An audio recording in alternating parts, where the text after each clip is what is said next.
Phuc Khau village nestled by the winding river, its waters flowing year-round. Since its founding, the village had been known for its pig slaughtering trade, passed down from generation to generation. Out of 100 households, 30 were butchers. The surrounding villagers whispered that only pigs dared to enter Phuc Khau, while people would take a detour, none daring to venture near after dark. Everything here reeked of blood, from the pond banks to the alleys. Even the banyan tree in the communal house grounds was stained crimson. It was rumored that the village carried a heavy aura of death, born for the sole purpose of killing. Yet this dark reputation also led the village elders, whose ancestors practiced the trade, to pass down a warning. On the full moon of the 7th month, when the gates of the underworld open, whoever slaughters a pig will drag a soul down with them. This warning was even carved on the communal house gate and written in family genealogies. But even such a dire prophecy couldn't deter the hunger and greed of some butchers, especially Kai, a 30-year-old butcher, skilled with his knife, quick and precise, like an orphan who had honed his craft out of necessity. Uncle Thuc, the village shaman, also a butcher like other men in the village, was well known in several surrounding villages for his swift and clean slaughtering, never letting a pig squeal for more than 3 cries. Some praised his skill, while others, with malicious tongues, gossiped that he was a cruel man, living off blood, not rice, and that one day he would kill a human. But Kai paid no mind. As long as he made money, filling his pockets, and had fresh blood putting to eat, why should he care about idle gossip? That day, the evening of the 14th of the 7th lunar month, a low wind whispered through the village as people prepared 7 altars for their ancestors. Kai was drinking with Master Phu, the wealthiest man in the village. "Kai, my friend, I need your help with something. The district chief is coming to my house for the ancestral ceremony. I need a fresh pig, slaughtered for the full moon morning, to host him grandly and bring honor to my family, my whole clan. Don't let me down." Kai took a sip of wine. "Master, I can't slaughter a pig on the full moon morning. It goes against village custom. My late father always warned against it. I can't do it, master. Find someone else." Master Phu grunted, pulling out a pouch of dazzling silver ingots. "What are you scared of? Slaughter it secretly in my pigsty, and I'll perform a ritual to ward off bad luck. Nobody will know. I only trust you to slaughter a pig that won't squeal more than 3 times. If anyone else does it, the pig will squeal till morning, and the whole village will hear, causing trouble. And I hear you're planning to fix your roof and get married, aren't you?" Kai looked at the silver ingots, his eyes sharp as a knife cutting through flesh. He drained his cup and tucked the silver into his pouch. On the 15th before dawn, Kai quietly carried his knife to Master Phu's house. Master Phu led him to the pigsty behind the garden, next to an old, cracked wall. A large black pig, nearly 200 pounds, lay heavily, bound tightly. Master Phu said, "This one's almost 200 pounds. Once you're done, slice it up, leave some for a meal, and give the rest to the district chief as a gift." Kai nodded, silently drew his shining knife, and approached the pig's neck in the dim moonlight. With one swift thrust, he pierced the pig's throat.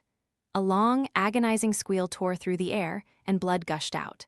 Kai quickly placed a basin of water to catch the blood, but inadvertently, a few drops splashed onto an old, broken ceremonial bowl lying abandoned under a wooden table. Just then, a sudden gust of wind swept past Kai's neck.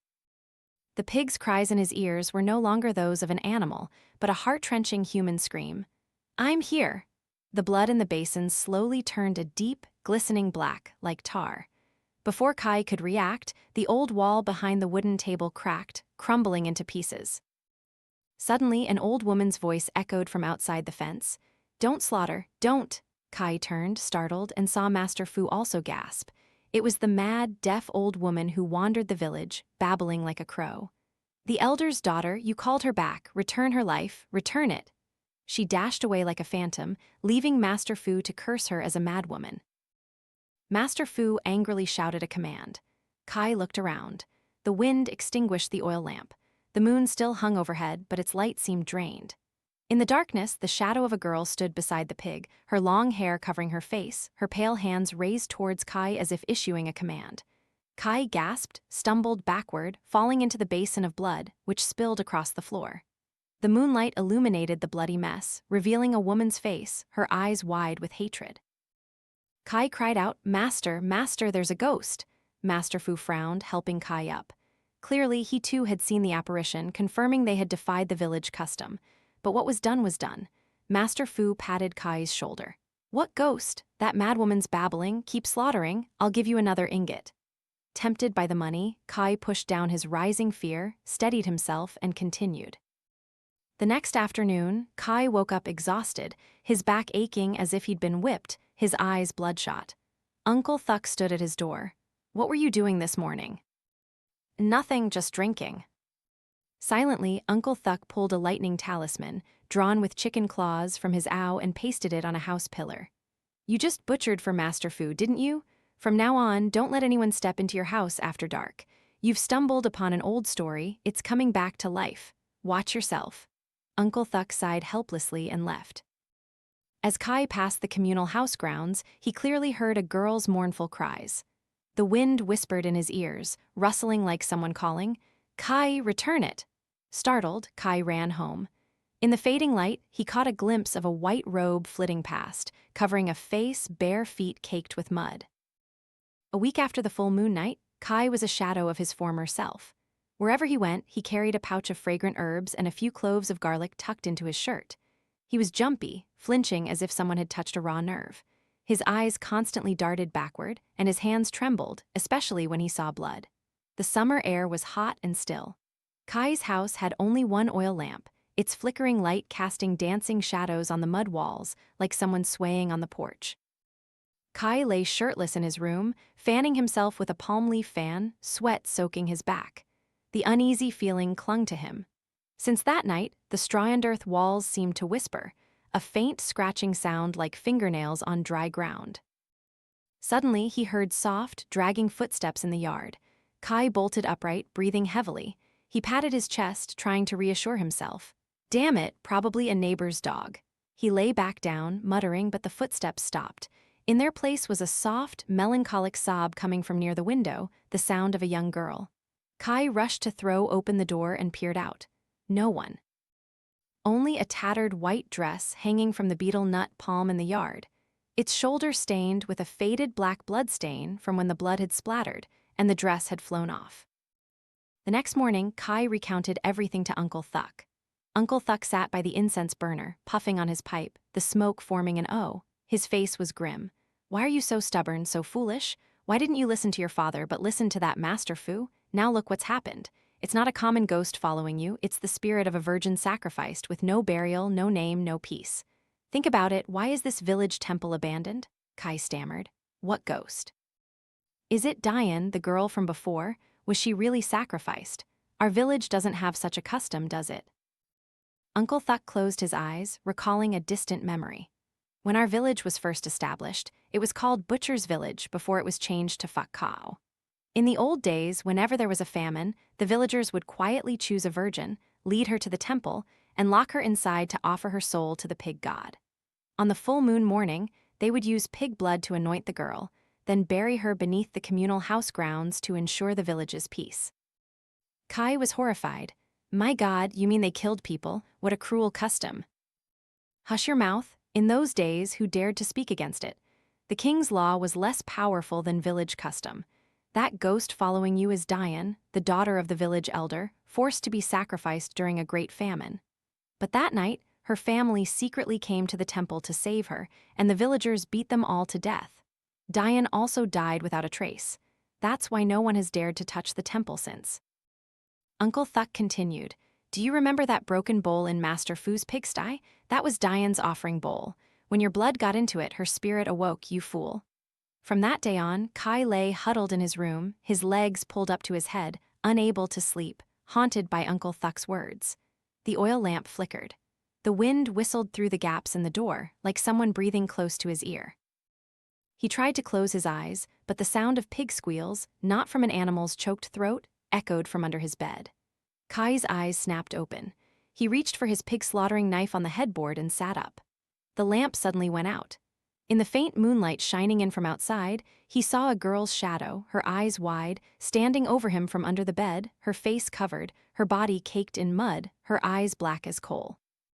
She crept closer, each movement punctuated by the tiny drip-drip of water. Kai backed into the corner, trembling. I didn't mean to, spare me, I was just following orders. Come closer and I'll cut you. The girl stood upright on the bed, lifting her face to reveal a mouth stretched to her ears, a twisted smile as if torn open, her teeth stained with blood. Did you hear me cry, butcher? Kai instinctively swung his knife, severing the air. He dashed out the door and ran for his life towards Uncle Thuc's house. But somehow, he kept running, eventually finding himself back at the communal house. It was no longer as he remembered. Instead of moss and the statue of the village guardian, the communal house had become a desolate ruin, covered in thick mold, the ground paved with tiles from which blood oozed from every crack, emitting a foul stench. In the main hall, a young girl's corpse hung upside down, her long hair disheveled, her body riddled with dozens of knife wounds. Kai was so terrified he fainted. The next morning, the villagers found Kai collapsed in the communal house yard, babbling incoherently. Don't ghost, I saw a female ghost hanging in the communal house. She ran all over, I heard laughing, I heard crying. Uncle Thuc helped him up, his face pale. He immediately set up a small altar in the communal house. But strangely, the offerings of fruit on the altar withered instantly after Uncle Thuc performed the ritual. The spirit clearly wasn't listening. A timid old woman in the village whispered, "To find peace, we must find the ghost's remains and bury them properly. Otherwise, no one in this village will know peace." The entire village of Phuc Khau was suddenly plunged into an unsettling dread. From that day on, countless strange occurrences plagued the village. Roosters crowed at midnight, dogs howled in packs. Tall trees in every alley dropped their leaves, revealing gnarled branches like stripped human bones. Kai continuously burned incense from morning till night. As soon as one stick was nearly gone, he lit another, yet it was futile. Every night, the white-clad girl came looking for him. He was so terrified that he had to ask Uncle Thuc to sleep with him. Uncle Thuc, the oldest shaman in the village and Kai's closest relative, hadn't returned home since hearing Duyen's story. He brought his offerings and wooden altar to Kai's gate. At night, they slept on the same wooden plank, with garlic cloves scattered in all four corners of the room and even the pig slaughtering knife under the pillow. But Kai still couldn't find peace. Whenever Uncle Thuc closed his eyes to sleep, Kai would ask, "Are you asleep, Uncle?" "Not yet." A moment later, he would ask again, "Are you asleep yet, Uncle?" "Not yet." After another moment, "Are you?" "Damn it, what is it? Let me get some sleep." Uncle Thuc snapped, turning over and snoring loudly. Kai stayed awake until morning, knowing that every time he drifted off, he would dream of a dry well with long, writhing hair. And each time he woke up, his neck would be covered in blood, as if someone had clawed him. Because of this, he dared not sleep anymore. One day, Uncle Thuc called Kai to the pond behind the communal house, where an ancient banyan tree grew, its branches intertwined like bony fingers. "This was once an old well. I remember seeing people bury a wooden coffin near here. That night, I was only 12 years old. I sneaked out to watch the sacrifice. I saw it with my own eyes, you think I'm lying?" The coffin lid popped open before they could cover it. I saw Duyen, her eyes wide, still alive, but they kept burying her. My grandfather knocked me out. Now they've filled it all in, and no one remembers exactly where Duyen was buried. Hearing this, Kai's skin crawled. As dusk fell, the faint rustling of leaves under the banyan tree sent shivers down both their spines. Uncle Thuc quickly tossed a bundle of ginger into the water by the pond. "Duyen, if your innocent soul is still here, please don't harm innocent people. Let this shaman find your body and give you a proper burial." Immediately, the ginger bundle ignited, smoke coiling upwards, red as blood. Kai staggered backward, leaving Uncle Thuc behind. As the strange phenomenon unfolded, Uncle Thuc pointed towards the banyan tree. "Look, what is that? Someone just crawled under the tree roots." Kai looked down, stunned to see that the earth under the banyan tree had cracked open, revealing a piece of muddy white cloth, stained with faded lotus patterns and brown blood. A few skeletal, bony fingers clenched tightly onto it, trying to pull it back into the earth as if clinging to life. That night, Uncle Thuc performed a ritual to summon the soul under the roof of the communal house. The Phuc Khau communal house had been abandoned for decades, its roof covered in moss, creaking as if someone was moving inside. No one in the village dared to approach it for fear. Only Kai, Uncle Thuc, and a wooden altar laden with offerings were there. A freshly bought white dress, a clay doll, and a cup of fresh pig's blood. Uncle Thuc, trembling, placed the blood in the center of the hall. "Go, don't turn around." Kai hesitated, but Uncle Phuc slapped his backside, pushing him forward. Uncle Phuc was just as afraid as Kai. Kai grimaced, slowly stepping forward. Under his feet, the ancient flagstones were worn in rows, some sections appearing as if something had once been buried beneath them. He placed the cup of blood on the ground and then quickly backed away. The blood in the cup began to boil. It truly boiled, without fire or smoke, just bursting blood bubbles that erupted and dissolved, and a fresh, chilling scent spread throughout the hall. Then a chilling wail echoed from the shadows, first a faint cry, then two, then four, then 100 voices lamenting. Kai clutched his head, collapsing, his ears ringing. His vision blurred and images flashed in his mind. A young girl in a white dress, her hands and feet bound, dragged through the village by 2 people. Villagers from children to elders wore masks made of bamboo leaves painted red. Shouts, whispers, curses, and screams filled the air. Sacrifice her! Kill her! Her body, her soul. The girl being dragged was Duyen. She was then locked in the village temple, her head forced down onto an altar, her mouth screaming, her throat raw. "Mother, save me! I don't want to die. I'm pregnant. How can I be a virgin?" That single sentence sent a shiver of panic through all those witnessing the ritual. "She carries the blood of a noble. Kill her before the god punishes us." A pig-slaughtering knife descended. Blood splattered throughout the temple. A heart-wrenching shriek. Kai awoke from his trance. He lay on the ground, gasping for breath. The cup of blood was still there, but now it was black as ink. On the floor, ancient bloodstains formed a long, spider-web-like pattern. Uncle Phuc knelt and prayed. "We were wrong. Villagers, please forgive us, spare our lives so we may atone." The next morning, the entire village was shaken when a rotten wooden coffin was dug up from under the banyan tree behind the communal house. Inside the coffin lay delicate, small human remains wrapped in white cloth. Beside them was a broken ivory comb, engraved with Duyen, 16 years old. Kai dared not utter a word, only kneeling silently for hours before the remains. Duyen's reburial was held quietly the next morning. Villagers came silently, filling the area. An old woman, trembling, placed a handful of sticky rice on the grave. "That child was so kind. I knew her since she was a baby. You all owe her a life." Kai turned to Uncle Phuc, his voice hoarse.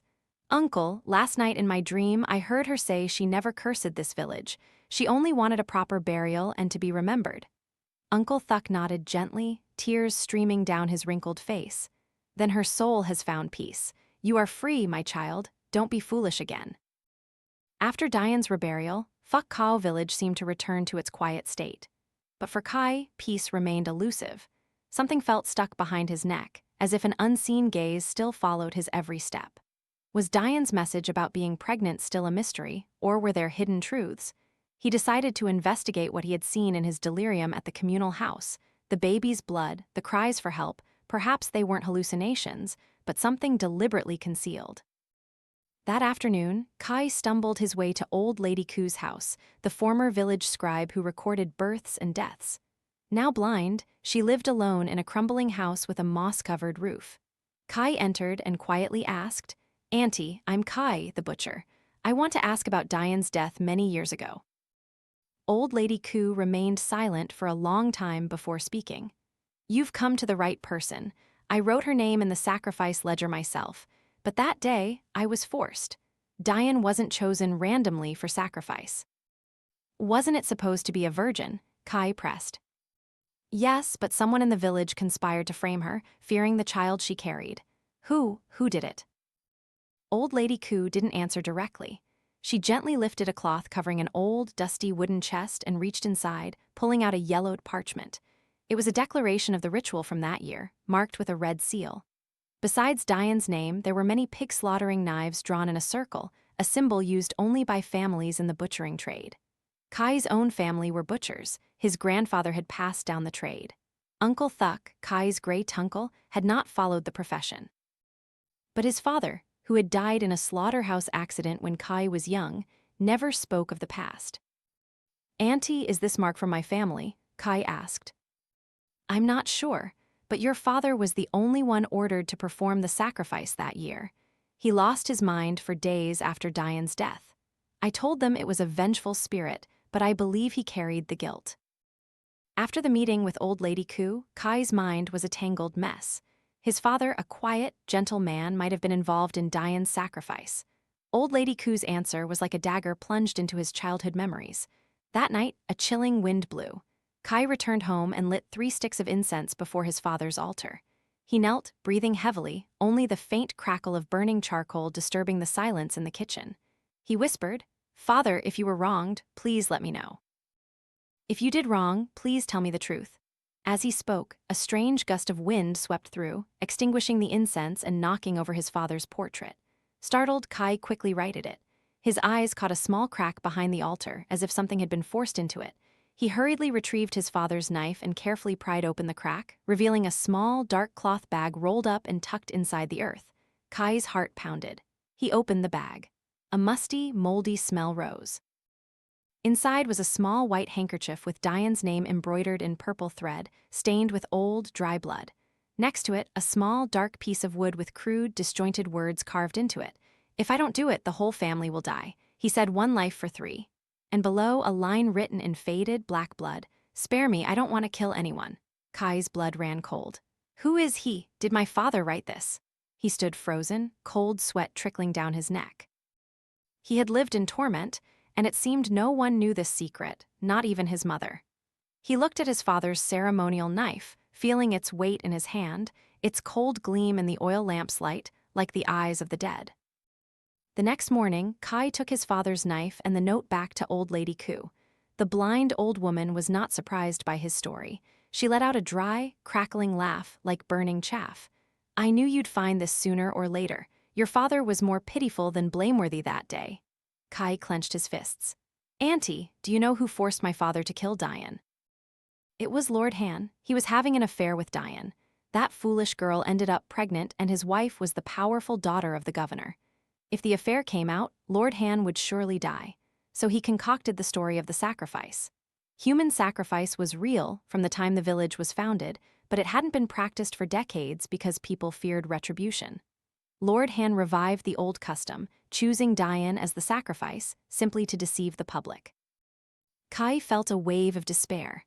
The tragic death of a young girl was merely a cover-up for a powerful, corrupt man. "And my father.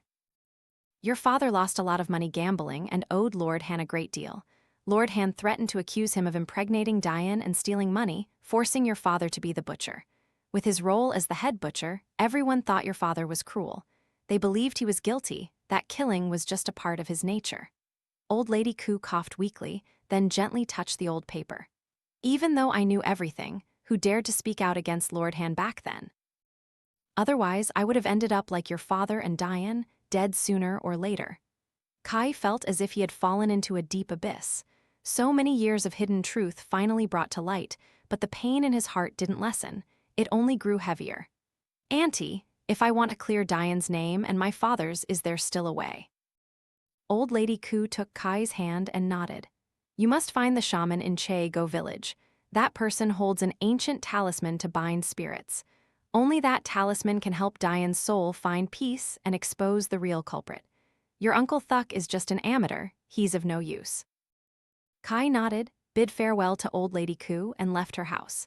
He immediately set off, crossing several hills to reach Che Go village. This land had a long-standing reputation for being untouchable by both spirits and demons. This reputation was built by generations of shamans there. However, the shaman only accepted clients based on destiny. Kai wasn't even sure if he would be accepted. The shaman there, named Ka, lived alone in a stilt house by a rushing stream. People called him the keeper of the underworld current. The shaman's gate was covered in talismans. No one dared to cross the threshold. Kai followed the procedure, announced his name, and sat to wait for his turn to consult the shaman. Not long after, Kai was called in. The people who had been waiting before him were indignant that he was called first. Kai respectfully presented Old Lady Ku's ledger, his father's ceremonial knife, and the old paper written by his father to Shaman Ka, recounting everything he had experienced in recent months. Shaman Ka seemed to have heard the rumors from Phuc Khau village, which was why he had intentionally called Kai in first. Kai bowed deeply and said, "Please, Master, if Duyen's spirit is still here, please let her appear just once to tell her truth." Shaman Ka said nothing, only nodded and picked up some ritual items, then walked towards the stream. He lit 3 incense sticks and planted them in the rocks, then murmured a spell, dripping chicken blood onto the ground. Spirit of one who died young, if you're still restless, please return and show the way, expose the Dark One. As Shaman Ka spoke, a plume of smoke suddenly erupted from the stream, swirling onto the pebbled bank, mixed with incense ashes blown by the wind, twisting and plunging back into the stream. Shaman Ka told Kai to step back repeatedly. Step back, it's very powerful. At that very moment, a face appeared dimly on the water's surface. Duyen, the girl in the white dress, with long disheveled hair and eyes full of blood. Her cold, icy voice echoed from her mouth. The one who wronged me is not one. He wears brocade, holds silver, and wears a ceremonial mask. Shaman Ka quickly shouted, "What is his name, child? Speak clearly." Duyen's ghost trembled violently, her face contorted, blood spewing from her mouth. He is Ba Han." Before Duyen's ghost could finish, a shriek resonated from the forest. A black shadow swept across the stream, and a strong gust of wind blew, extinguishing the incense and making Duyen's ghost vanish as if dragged to hell. Shaman Ka's face paled. He slammed his staff into the ground. Someone used a talisman to block the spirit's words. This will be difficult. Kai clenched his ceremonial knife. Then I will go directly to his house. She said Ba Han's family? Shaman Ka threw up his hands. If his mouth is blocked by another's talisman, there's no way to call his name again. You'll have to return and find him yourself. By the time Kai returned to Chago, it was dark. That night, he had another nightmare. In his dream, he heard a knocking on the door in the dead of night and saw the white-clad girl's eyes standing before his bed, blood oozing from her mouth. Kill him, kill the one who hides the truth. From that day after the ritual by the stream, Kai lived with recurring nightmares, the muffled sound of a wooden clapper echoing, and the shadowy figure of a blood-soaked woman standing by his bedroom door, getting closer each night. One day, Kai quietly took his knife and headed north towards Phuc Khau village, to where the Ba family once resided. Lord Han was now dead, and his house had been passed on to his eldest son, Lord Hao. The house now stood desolate. Today, the weather was gloomy, skeletal tree branches rustling like whispers from the earth. The red dirt path coiled around Kai as if speaking to him. The land of North Phuc Khau was once filled with opium, blood, and injustice. Lord Han committed many sins, but he silenced the village with money, wine, and false prayers. The earth is heavy with oppressive energy, be careful. Kai bowed, thanked the earth guardian, and continued. After crossing a field, he entered the land of North Phuc Khau. In his sight stood the Ba family residence, a 5-bay wooden house with yin-yang tiled roofs, stained green with moss. A row of weeping willows lined the entrance. The main gate was closed, silent. He tiptoed closer and knocked 3 times. No answer. A second time, still silence. On the third knock, the gate slowly swung open on its own. No one stood behind it. Kai cautiously pushed the gate and stepped into the long, red-tiled courtyard. The house looked cold, its ancient, peeling walls covered in long strands of cobwebs, as if no one had lived there for a long time. A man's voice echoed from the central hall. "Who are you looking for?" It was a middle-aged man, tall and thin, with small, cold, sharp eyes, wearing a scholar's robe. He was Lord Hao, Lord Han's eldest son, now the inheritor of the Ba family's estate. After Lord Han's death, the family no longer held official positions. Although their fortunes had declined, the accumulated wealth was still enough for generations of leisure. Yet the house seemed empty, only Lord Hao, solitary and aloof. Kai bowed. "I am the son of Uncle Liu, the butcher from years ago. I am here to ask about the past, about my father's death, and about Duyen's sacrifice a decade ago." Lord Hao curled his lip into a sneer. "From which era did you dig this up? Don't you want to uncover it? Or do you want to hear ghosts speak nonsense? I heard rumors in the village that you and Duyen have met. Let me tell you, if it's not your business, don't get involved, or you'll bring misfortune upon yourself."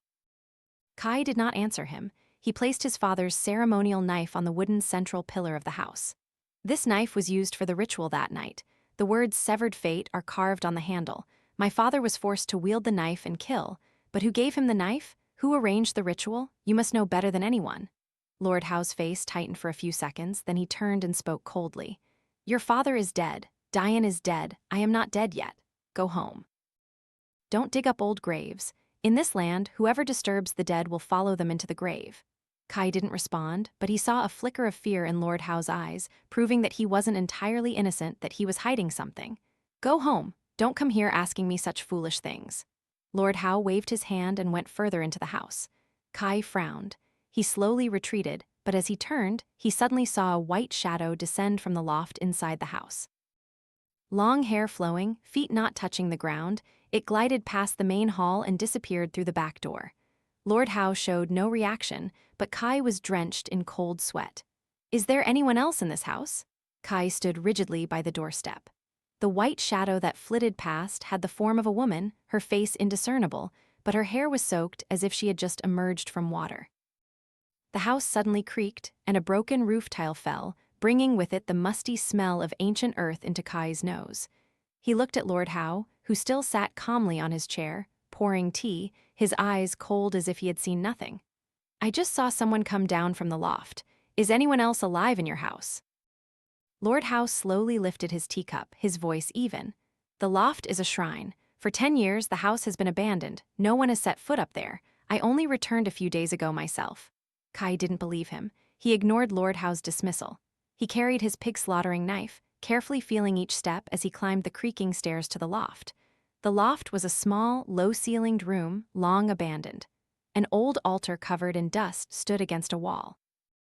In the corner, a red wooden coffin, unsealed, its lid slightly ajar. Inside, he found a lock of hair, a blood-stained white cloth, and a wooden mask carved with a half-smiling, long-tongued human face. Kai gasped. He recognized this mask from his vision when he fainted at the communal house. The person wearing it was the one who had killed Duyen during the sacrifice. Before he could recover, a chilling laugh echoed from behind him. He spun around, but saw nothing. However, the shadow on the wall clearly showed a long-haired woman, her head tilted unnaturally to the right as if her neck was broken. Kai drew his ceremonial knife from his belt and slowly backed down the stairs. If your soul is still here, I will help you, but don't torment me like this anymore. The laughter ceased. The air became heavy, like someone choking in the middle of the house. As soon as he finished speaking, a wisp of smoke rose from the wooden box, forming a finger pointing at Kai. On the wall, a line of blood appeared. Don't trust the one sitting below the lamp. Kai's face paled. He quietly descended the stairs, but the main hall was empty. Lord Hao was gone. The teacup was still warm, the tea still in the cup, and the main door was open. On the tiled floor, a muddy footprint led out into the backyard. It was said that the Ba family's main well had a legend. Every year, a whale could be heard from its depths. Kai followed the footprints and peered into the well. The water was black and still.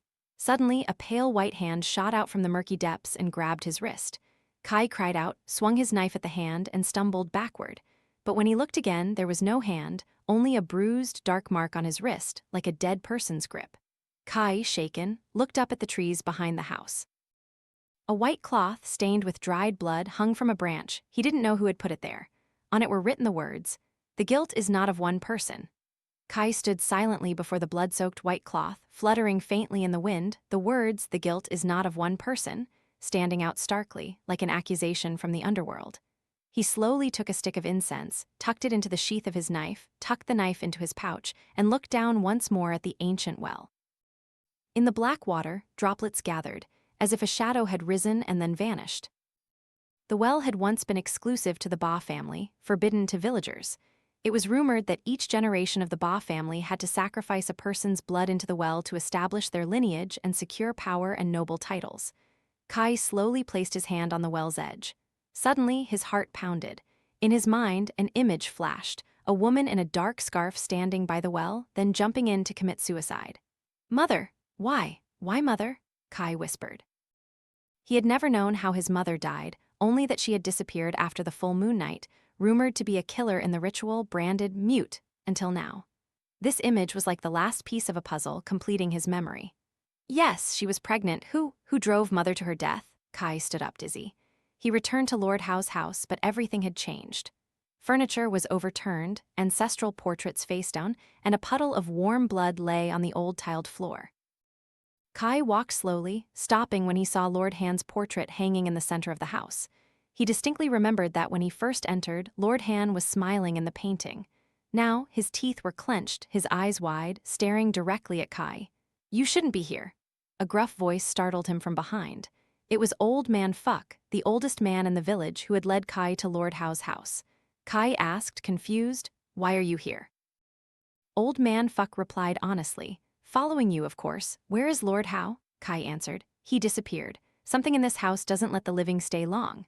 Old man Phuc shook his head, his face tense. Lord Hao was the one who led the ritual that year on Lord Han's orders. But besides Lord Han, there was someone else who held the key to the blood ledger. Do you know why they had to sacrifice Duyen? Kai's voice was strained as he replied, to preserve Lord Han's wealth. Not just that. Old man Phuc continued. Duyen was Lord Han's illegitimate child with a woman you surely know, your mother. What? Kai gasped. You mean I'm Duyen's half-brother from a different father? And Lord Han had nothing to do with Duyen's pregnancy? Duyen's baby was Lord Hao's. Because of that complicated situation, Lord Han chose her as the sacrifice. Kai sank to his knees, a cold chill penetrating his bones. It can't be, Lord Hao wouldn't. Old man Phuc continued. That year, your mother was a servant in Lord Han's house. She was forced and became pregnant with Duyen. She left after Duyen was born and later met your father, becoming his wife. Strangely, when Duyen grew up, Lord Hao forced her and she became pregnant. Your mother found out and went to Lord Han to report Lord Hao, but just then, a new generation of the Ba family was being established, so Lord Han chose Duyen, intending to pour her blood into the well. That's why he tricked the villagers into performing the sacrifice to make them believe. The true purpose was to use the blood for the ritual in the well. Old man Phuc paused, then continued. After Duyen died, your mother sought out Lord Han's house and committed suicide in this well. She intended to haunt the Ba family. And you see, what's left of this family now? Old man Phuc placed a hand on Kai's shoulder. To end all of this, you must destroy the blood ledger buried under the willow tree at the end of the garden, where those who defied the sacrifice were once beheaded. What is the blood ledger? Why do you know so much about the Ba family? Kai stammered. Old man Phuc sighed.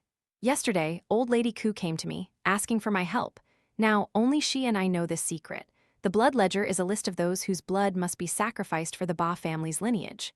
Kai clenched the knife in his hand, his eyes shining with a steely resolve. I will dig it up and end this bloodline ritual of the Ba family once and for all. The night in the countryside was silent, dark as ebony. Only the chirping of crickets from the bushes and the footsteps of Kai and old man Phuc broke the stillness on the long, overgrown path. The willow tree in the garden appeared like an ancient beast, its roots deeply embedded in the earth, its sprawling branches like a ghostly canopy. Kai knelt at the base of the tree, plunging his knife into the earth. He pulled out a handful of earth and planted incense sticks around the tree, murmuring an ancient incantation in Nam script. Each time the knife touched the earth, a rank, bloody smell rose like fresh blood seeping from the ground.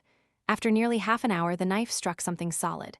Kai pushed the earth aside, revealing a black wooden box, old and dilapidated, bound with red string, covered in mud but strangely dry. This is it. Old man Phuc trembled. The blood ledger. Kai cut the string. A putrid stench, like rotting flesh, assaulted his nostrils. He opened the lid. Inside was a small, ancient ledger, its pages yellowed. On each page were the names of those sacrificed, along with the date, purpose, and the name of the executioner. Duyen's name was there. Kai's hands tightened. He had nearly become part of this ritual. On the last blank page of the ledger, only a smeared bloodstain remained and a crooked, scrawled message. The last person to end the blood ledger if someone dares to write their own name here. Old man Phuc bowed his head. Do you want to end it? Kai didn't hesitate. He pricked his finger and wrote his name in blood on the last page. As soon as the last letter was written, the entire tree shuddered. The wind shrieked with human screams. Black shadows hung from the branches, their eyes wide, their mouths twisted into half-smiles. A chilling current wrapped around him. Kai knelt, clutching the hilt of his knife tightly. Old man Phuc tossed the blood ledger into the hole, covered it with mud, then sprinkled ash on top, patted the earth one last time, and stood silently as if no vengeful spirits had ever existed there. The sky in the east began to light. The first rays of sunlight pierced through the banyan leaves, illuminating Kai's tired, drained face. He felt a profound lightness in his heart. After writing his name in the blood ledger that night, Kai returned home and retrieved his pig-slaughtering knife. He quietly went to a nearby abandoned temple, unused since the old monk's death decades ago. The old bell still hung silently in the shadows. On the moss-covered altar, he placed the pig-slaughtering knife he had carried for years, the one he had nearly used to kill Duyen. He clasped his hands and prayed. I swear, from this day forward, I will abandon the butchering trade and devote the rest of my life to atoning for the sin of killing. The wind stilled for a moment, then the temple bell chimed, though no one had pulled it. Kai shivered. It was a sign. He returned home as the sun reached its zenith. Old Mrs. Hoa, a neighbor since his childhood, stood at his gate, holding a bag of herbal leaves, her face a mix of joy and sadness. Thank goodness you're back. Uncle Phuc has been looking for you all night. Kai bowed and went inside. Uncle Phuc was already waiting at the table, pouring him water, his eyes full of suspicion. Where were you all night? You look like you have no life in you. Damn it, you've been possessed. Kai drank, his eyes distant. Uncle, don't talk nonsense. I just went to the temple to vow to give up butchering. I won't slaughter pigs anymore. Uncle Phuc frowned. Damn it, you really are possessed? Kai didn't want to argue with Uncle Phuc. He stood up, preparing to go find Old Lady Khu. But Uncle Phuc pulled him back, insisting on knowing what he had done. Kai had no reason to hide it. He told Uncle Phuc everything. After he finished, Uncle Phuc frowned and said, I didn't want to talk about your parents, but it's true. Your mother was indeed a servant in Lord Han's house.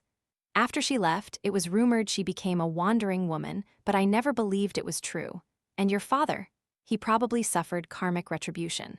Lord Han also died of old age, so there's no point in imprisoning him now. If you're sure your mother jumped into the well, go dig up her remains and bury them next to your father. Uncle Phuc walked around, muttering to himself. It's strange I never heard news of your mother. No one dared go near the Ba family well back then. Their power was too great. No one dared to meddle. Kai nodded, stood up, and walked out into the yard. I will find my mother's remains and bring them to the village temple to light incense for her. But Uncle Phuc looked at him intently. I've never heard of this blood ledger before. Why did you write your name on it yourself? I suspect you've been tricked, that you're possessed. Kai looked at Uncle Phuc's serious face, feeling a surge of unease. He asked, either way, I'm going to Old Lady Khu's house, see if she knows anything. Uncle Phuc nodded and accompanied him to Old Lady Khu's house. But what Old Lady Khu said startled Kai. She said she didn't know anyone named Phuc. Before, there was someone who looked like him, but his name wasn't Phuc. Then she suddenly gasped. I remember now, I remember, Ba Phuc, Ba Phuc. Both Kai and Uncle Phuc were curious. Who is Ba Phuc? Old Lady Khu said. I'm not sure if it's him, but very few people know this story. Ba Phuc was a butcher, one of the founders of this village. My grandfather told me Ba Phuc once studied butchering in China. After returning, he became famous in the village for his ability to slaughter a pig cleanly with a single stroke, better than anyone else. Ba Phuc became so skilled that even people from the capital invited him to slaughter pigs for them. He befriended some officials. His descendants later became powerful officials and wealthy landlords. She paused for a moment, then continued. No one knows this, but my grandfather also told me, though it was just a rumor, that the pig god sacrifice ritual was started by him and some other butchers in the village. Uncle Phuc frowned. You mean Ba Phuc is still alive, killing people for sacrifice or raising some kind of demon in the well like him? Old Lady Khu thought for a moment, then replied, how could he be alive? The village was founded almost 200 years ago. At most, he could only be a ghost. And if it's about ghosts and spirits, go ask Shaman Ka. Generations of shamans over there all have records of our history. Go ask him. As the story grew more serious, Kai and Uncle Phuc immediately set off for Shaman Ka's house. Shaman Ka's house was crowded as usual with people seeking divination, feng shui, or exorcisms. But Shaman Ka, seeing Kai and Uncle Phuc, waved them in, saying they didn't need to queue. Shaman Ka was sitting by the stream on a low wooden chair under a banyan tree with a tea table beside him. He invited them to sit. So, what happened? Tell me. Kai recounted everything that had transpired and Old Lady Khu's suspicions to Shaman Ka. Shaman Ka listened, then spoke, his voice hoarse and deep. Indeed, generations of shamans have recorded a butcher named Ba Phuc, an ancestor of the Ba family. However, there are no records of him creating the pig god sacrifice in your village, but the blood on the Ba family's hands is real. Generations of shamans tried to investigate, but were driven away by the Ba family. So, is Ba Phuc appearing now? Is it possible? Shaman Ka looked at Kai, who was breathing heavily. Master, do you mean that Master Phu and his ilk are actually a ghost? Shaman Ka nodded slowly. Ba Phuc, the ancestor of Lord Han's family, was the first butcher in this village, the first to dare to spill human blood into the well. He might not be just a ghost, but a blood fiend, living off the blood of virgins, trapping their souls in the offerings. He has lived for hundreds of years, burning with greed, sustained by the evil he created. But this is just a theory. Kai clenched his fists. It must be the blood of 3 virgins from our village that became sacrifices for this beast. Uncle Phuc took a deep drag from his pipe. I remember when I was a child, I secretly followed my father to butcher pigs. I heard Lord Han ask your grandfather to butcher a pig on a full moon day to entertain an official.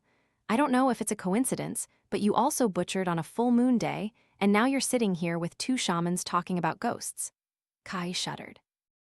Although this was just speculation, it was chillingly plausible, making Kai wonder if he was the ultimate target. Shaman Ka slowly etched a talisman on Kai's chest.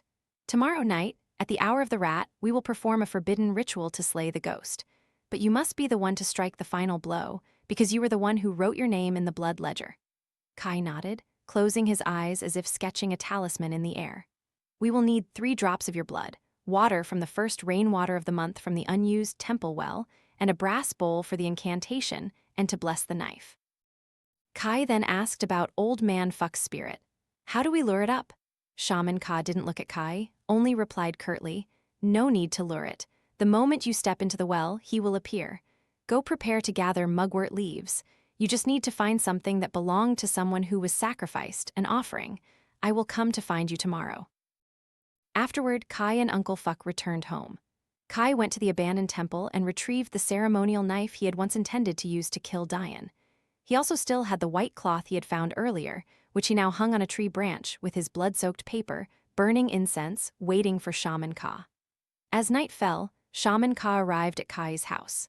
The 3 of them then went straight to the old Ba family mansion, and within moments entered the blood well. Shaman Ka drew a circle, planted a staff to secure the earth, and placed the brass bowl in the center. He then dripped 3 drops of blood from Kai's finger into the bowl, mixing it with the rainwater and mugwort water, along with the ashes Kai had prepared. Shaman Ka's deep, hoarse voice chanted an ancient blood spell, Spirit of the dead, borrow a body of the living by this forbidden spell, be trapped in the knife. Suddenly, the wind ceased. Insects fell silent. The earth beneath Kai's feet throbbed like a beating heart. From the well, a sound like a knife-piercing flesh suddenly rang out. A voice echoed from the deep well.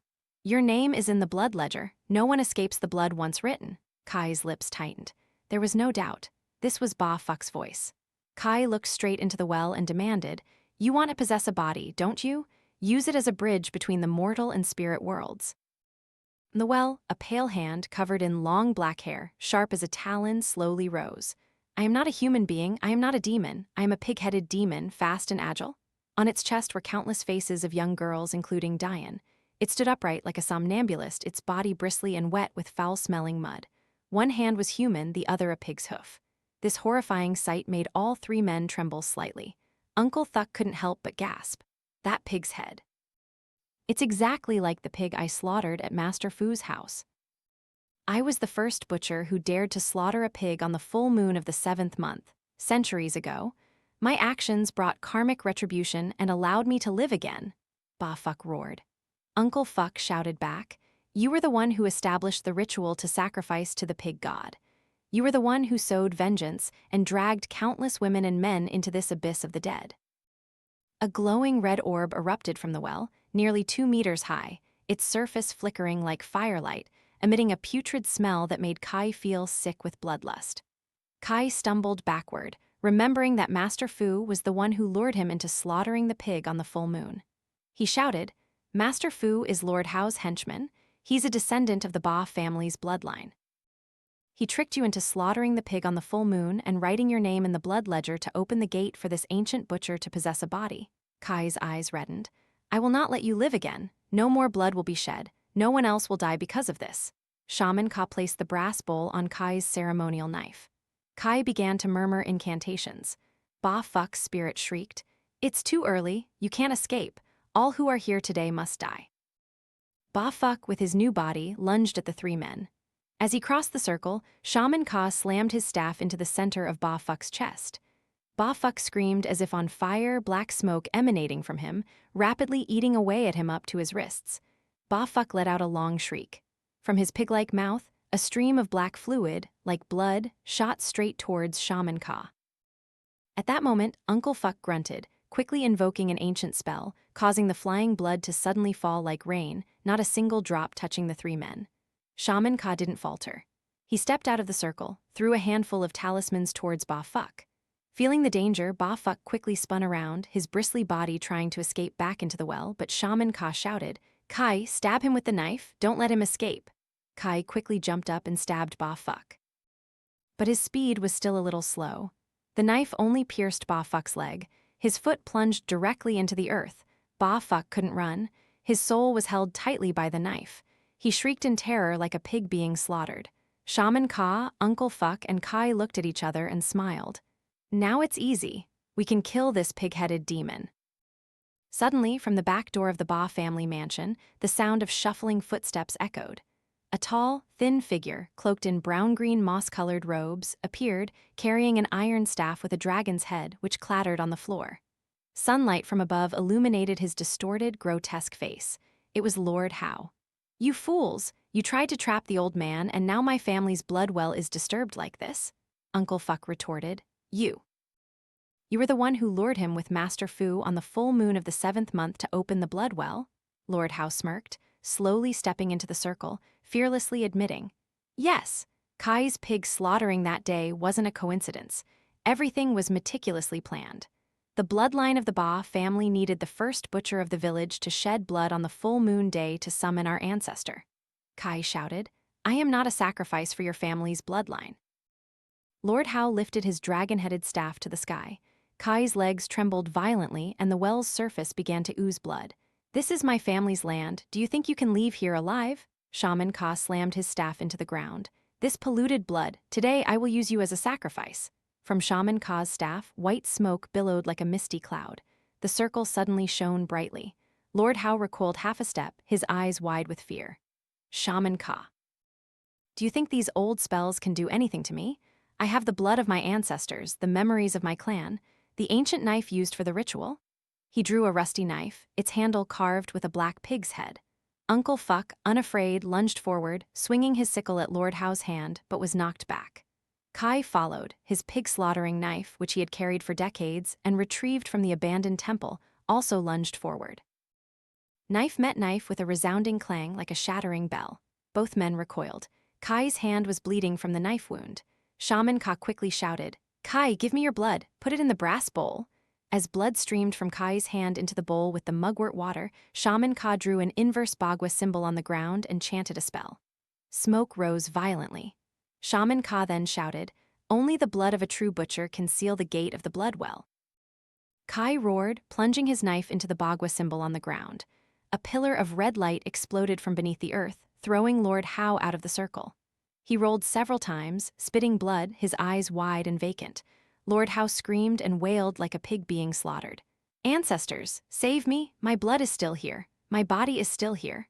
Next to the blood well, Phuc severed his own monstrous pig leg. But this time, it wasn't to possess a human body. It was to grab Lord Hao and drag him down into the well. "You failed, you disgraced our bloodline. Our ancestors will see me sleeping peacefully." A bone-chilling shriek. The hand dragged Lord Hao down into the well. Blood spurted up like a fountain, then fell silent. Phuc's entire body, like black bones, quickly dissolved into the darkness. "Failed, finally it has failed," Shaman Ka sighed, looking up at the sky. "The demonic energy has dissipated. Phuc burned his soul and returned to hell. As for Lord Hao, his soul is trapped in the well. We just need to perform an exorcism ritual. But the sins left by the Ba family's blood ledger will take a very long time to resolve. You Kai are the karma. You must choose good to cleanse this karma." Kai knelt, his hands gripping the earth, his lips trembling. "I will do it." Uncle Phuc patted his shoulder, his voice hoarse. "Good. I believe the village will protect you if the living know how to preserve their virtue." 3 days later, in the communal house yard of Phuc Khau village, new tiles replaced the moss-covered ones by decree, but the old banyan tree at the head of the village, where vengeful spirits had lingered for years, remained untouched. A pot of fragrant herbal water was placed in the center of the yard. The three Kai, Uncle Phuc, and Shaman Ka silently washed their hands in the clear water, facing the earth and sky. Shaman Ka was the first to break the silence. "The blood well has been sealed, and Lord Hao has been killed, but a family lineage steeped in evil will leave a lingering, pervasive aura. Only when this village stops its senseless killings will the smell of blood truly dissipate. Kai nodded, his eyes heavy with resolve. I will no longer wield the knife. A lifetime of butchering is enough. I never imagined that slaughtering a pig on the full moon of the 7th month would stir the blood of the ancestors. Uncle Phuc smiled, his face a little sad. It wasn't just you who wielded the knife that day. Before you, there was your father, your grandfather, your great-grandfather, your great-great-grandfather. But the difference is that you dared to stop. Kai stood up, his hands still bearing the scabs from the wounds 3 days prior. The marks, like old talismans, served as a constant reminder. He looked up at the communal house roof and sighed, then returned to his house. On the table, the blood ledger still lay open, but Kai's name was now crossed out with a white, dried blood stain. It was the final battle for his body and soul. Kai lit a stick of incense, holding it before the ledger. I don't know who your true ancestors were, Phuc, but if there's any shred of peace left in you, I want you to rest quietly. Don't disturb the living anymore. It's cold down there. The sounds of crickets from behind the wall still carried a musty, bloody smell. Kai went to the kitchen and placed the ledger into the stove, unafraid. He lit the fire. Each page crackled and burned, the ashes carrying away the names of generations of butchers, the blood, the curses, and the silent wails from the deep well, all dissipating with the smoke. The next morning at the gate of Phuc Khau village, Shaman Ka stood with Kai and Uncle Phuc. The communal house and village were now clean. Kai asked Shaman Ka, Master, are you leaving? Do we still need you here, or will you stay a few more days? Shaman Ka replied, I am merely a guest passing through this village. The debt of blood has been paid. The suppressing talismans have been broken. Now it is time for the villagers to learn to protect themselves. Uncle Phuc clasped his hands in gratitude. Your kindness, Master, we will never forget this time. If the village ever needs help, just come find me. If you can't, I will make Kai go in your stead. Shaman Ka nodded, smiling, his eyes twinkling with something warm and familiar. I am old now. If one day this village sheds blood again, burn a beetle leaf and a piece of areca nut. If I am still alive, I will return. With that, he chuckled and walked down the red dirt path, his figure disappearing behind the bamboo grove. That night at Kai's house, frogs croaked in the pond, and the moon shone brightly on the kitchen roof. Kai sat at his table, rewriting his diary, recording all that had happened as a way to preserve the truth that had been buried for too long. In the Phuc Khau diary, the old ink was not yet dry. And in the darkness outside, the distant squeals of pigs, faint and lingering, were not a warning but a reminder. This village was once red with blood, and it would be a very long time before that blood no longer stank. 3 months after the events of the blood well, Phuc Khau village entered harvest season. The early winter sun was crisp, casting golden light on the fields. The sky was clearer since the village communal house abolished the pig slaughtering ritual and removed the butcher's ancestral altar. Kai now lived in a small house by the bamboo grove. No more clanking of knives, no more pig squeals on the full moon of the 7th month. He raised a small flock of chickens, grew vegetables, and was learning carpentry. One day, a child ran past his house, asking, Uncle Kai, is it true you used to kill ghosts? Kai smiled, wiping his muddy hands. Ghosts are like people, they just need to find their way home. They should go home. What do ghosts look like, Uncle? Do they have a pig's head and teeth? I heard they like to eat children. Aren't you scared at night? No, I'm not scared. The child looked at him, then ran off, leaving behind the sound of children's laughter mingling with the wind. That night, Kai opened his old, blood-stained diary. When he finished writing, he rolled it up and went to the banyan tree at the head of the village. He knelt and prayed to his ancestors, to the villagers. If in this life I have ever wielded a knife wrongly, please cleanse me with my hands without spreading more evil. The wind rustled through the banyan leaves, soft as a whispered reply. Kai stood up and quietly walked away, his eyes looking towards the Ba family house, where the vengeful spirit of Phuc, sustained by foul blood, had once resided. Now, the main hall was painted green, covered with new talismans and drawings. His mother's remains had been brought back and properly buried at the village temple. In the Ba family's main stone house, a cold gust of wind swept through the doorway. The porcelain stoves once used to sacrifice virgins, now marked and hidden somewhere, suddenly cracked and shattered. Lord Hao's name on a broken tablet, grandson of Lord Han, whose death was attributed to fire, was now seen as a consequence, unlike the false cause of the blood well's collapse. Master Phu's family, fearing revenge from Kai and the villagers, had taken all their wealth and fled the day after.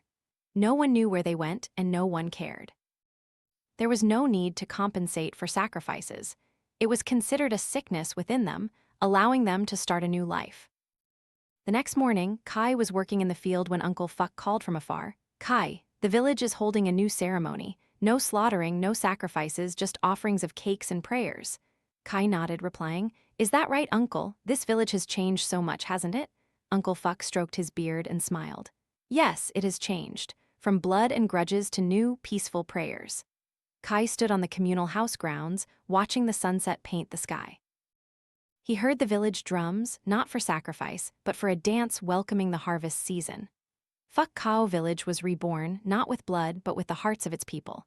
And somewhere in the wind, Shaman Ka's words still echoed. For the village to live in peace, people's hearts must be bright. To put down the knife is not to lose your edge, but to know when to stop, and to close your eyes, letting the wind pass through your collar. You know, the old blood has dried, not because of time, but because people have chosen a different way of life. That year, the village's ceremony had no drums, no gongs, no grandeur like in previous years.